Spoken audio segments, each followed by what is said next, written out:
Kidnappings in Mexico have become a terrifying national menace, with 1,271 reported cases in 2022 alone. A recent incident involving 4 Americans has shocked the country, raising concerns that without decisive action, more incidents like this will occur in the future. With people drenched in sorrow and pain and crying for help, this video is going to be an eye-opener for both the authorities and daily outgoers. On March 3, 2023, a chilling incident unfolded in Matamoros, Tamaulipas. A shocking video emerged on Twitter, capturing the horrifying moment when 4 Americans were forcefully abducted at gunpoint in broad daylight. The victims, identified as Latvia Washington, McGee Eric Williams, Shahid Woodward, and Zendel Brown, were targeted shortly after arriving from Brownsville, Texas. Surrounded by armed men, they were forcibly taken against their will from a white minivan with a North Carolina license plate. The footage quickly went viral, leaving viewers stunned and suspicious. One particularly distressing moment caught on camera showed one of the female victims being forcibly placed in the cargo bed of a white pickup truck under the watchful eyes of the armed captors. The lady could do nothing but yell and cry for help. Even that didn't last long. Meanwhile, 2 other individuals, unconscious or unresponsive, were ruthlessly dragged into the same vehicle. The sheer brutality of the incident left a lasting impact on those who witnessed the footage. Officials from the United States law enforcement agencies, the Department of State, the Department of Homeland Security, and the Mexican authorities officially confirmed the kidnapping on March 6th. Realizing the seriousness of the situation, a substantial reward of $15 million was announced, aiming to encourage anyone with information to come forward, leading to the safe return of the kidnapped Americans and the capture of those responsible for their abduction. A collaborative effort was launched between U.S. and Mexican authorities, involving intensive investigations and relentless efforts to locate and rescue the 4 Americans. Eventually, a significant breakthrough was made in the early hours of Tuesday, March 7, 2023. The victims were found in a house outside Matamoros, ending their horrifying ordeal. Tragically, reports have revealed a grim outcome for the kidnapped Americans. 2 of the victims survived the ordeal, but not without sustaining severe injuries. However, the remaining individuals were discovered lifeless, their bodies riddled with gunshot wounds. The circumstances surrounding the abduction and the reasons behind the Americans' presence in Mexico have sparked intense speculation. The online release of the chilling video and information gathered from investigating officials shed some light on the harrowing events that unfolded. Close friends and family members of the victims provided crucial insights into the kidnapping of these 4 American citizens. Zendel Brown, a sister of one of the victims, disclosed to authorities that the group had traveled to Mexico for a rather unconventional reason. According to Zendel, the 4 individuals were close friends who had decided to accompany one of them who had scheduled a cosmetic surgery appointment, a tummy tuck procedure, in Mexico. Despite being aware of the difficult situation in Mexico, Zendel's brother had warned against making the trip. However, their determination prevailed, and they proceeded with their ill-fated journey. Additional information was revealed by a trusted friend of one of the victims who chose to remain anonymous. According to this friend, 4 individuals had made hotel reservations in Brownsville, Texas, with the intention of driving across the border. Another report emphasized that Barbara McLeod Burgess, the mother of one of the victims, confirmed that her daughter had undergone a similar procedure in Mexico several years ago. Burgess, a mother of 6, empathized with the attack and shared what she had learned from her daughter, who was still receiving extensive medical treatment. According to Burgess, a van suddenly ambushed the white rented van carrying the 4 friends, unleashing a barrage of gunfire directly at them. The hail of bullets penetrated the vehicle. Tragically, all 4 friends were struck simultaneously. The van swerved off the road, crashing in the chaos. Burgess tearfully recounted witnessing the instant demise of 2 of the victims. The police were alerted to the kidnapping through a report filed by Cheryl Orange, who claimed to have been with the group at the hotel in Brownsville. Having failed to hear from any of the 4 friends, Orange reported them missing the following day. Thanks to Orange's report and the viral video capturing the abduction, U.S. and Mexican authorities swiftly sprang into action, initiating a widespread search for the group.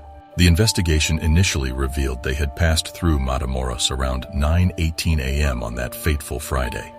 However, they became disoriented while attempting to locate the clinic where McGee's procedure was scheduled, leading them to desperately seek contact with the doctor, but failing due to poor network reception. As they continued driving through the city, unidentified gunmen ambushed their vehicle, relentlessly firing upon them until the inevitable crash occurred. The assailants then forcibly loaded all 4 individuals into the cargo bed of a white pickup truck. Upon arriving at the abduction site and noticing the North Carolina license plate on the group's van, Mexican authorities promptly contacted U.S. officials to collaborate on the intensifying investigation. Mexican and U.S. investigators diligently analyzed the collected evidence, including vehicle fingerprints, ballistics, and biological samples for genetic profiling. They also exhaustively reviewed surveillance camera footage. These crucial efforts enabled the investigators to identify the truck used by the gunmen.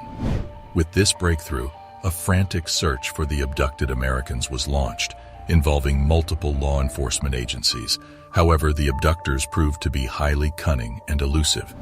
They constantly moved the captives to different locations, deliberately creating confusion and thwarting rescue attempts. This maneuver made the search operation significantly challenging. Despite these obstacles, the U.S. Attorney General and the Mexican police made a triumphant announcement. The abducted Americans had been rescued. They were found in a building on the outskirts of Matamoros, Tamaulipas, on a Tuesday morning. Tamaulipas, particularly the border city of Matamoros, has been plagued by horrific violence and criminal activities for the past decade. It has become a major crossing point for people traveling within Mexico, attracting U.S. citizens from Brownsville and neighboring areas in Texas. Many visit for various reasons, such as obtaining goods, seeking affordable medical care through medical tourism, or reconnecting with family members. Additionally, spring breakers used to flock to Matamoros as part of their vacation plans, indulging in vibrant nightlife. However, this region's tranquility has been shattered due to escalating cartel violence. The abduction of the 4 Americans is a chilling representation of the horrors that have gripped Tamaulipas for the past 10 to 15 years.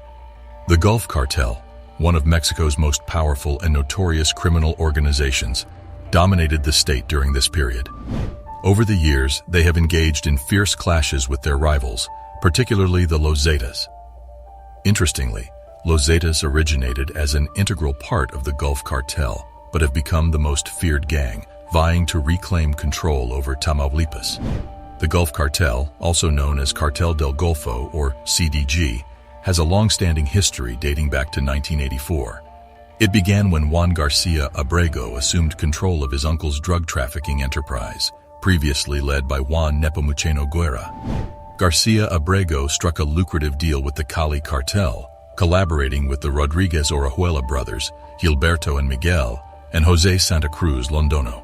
Together, they facilitated the transportation of cocaine through the Mexican border, sharing profits on a 50-50 basis.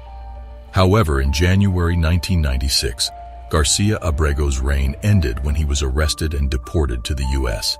Even though Juan Garcia Abrego is behind bars, the Gulf Cartel, or CDG, continues its operations, generating billions of dollars in annual revenue.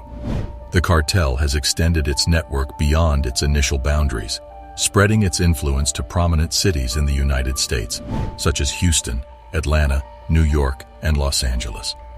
Despite Abrego's absence as the leader, the CDG maintains a strong and imposing presence. Abrego's successor, Ociel Cardenas Coyan, assumed sole control of the CDG and fiercely rivaled the Cali Cartel, particularly regarding military prowess and political corruption. Cardenas managed to corrupt government officials, including ministers and the entire federal police force, even infiltrating the Attorney General's office. Cardenas recruited over 31 former soldiers from Mexico's special forces to bolster his security forces, providing them with advanced weapons and tripling their previous pay. His ruthless leadership solidified the Gulf Cartel's reputation as a feared and dangerous entity in the drug trafficking business. The Gulf Cartel's power declined after Cardenas's capture in 2003. He was deported to the U.S. in 2007. The cartel had a turbulent succession of leaders, including Eduardo Costilla Sanchez, Antonio Cardenas, and José Antonio Romo López. However, Romo López was also arrested in 2018 and 2022. Today, the Gulf Cartel no longer exists as a unified organization. Splinter factions like the Scorpions, Cyclones, Rojos, Metros, and Panthers operate independently, engaging in drug and arms trafficking, migrant smuggling, and other illicit activities. The CDG's power has significantly diminished, and ongoing conflicts for control over Tamaulipas indicate unresolved rivalries. The media continues to report on these complex and ever-changing developments in organized crime. American investigators believe that a Mexican cartel intentionally singled out a specific group, but Mexican officials claim it was a case of mistaken identity.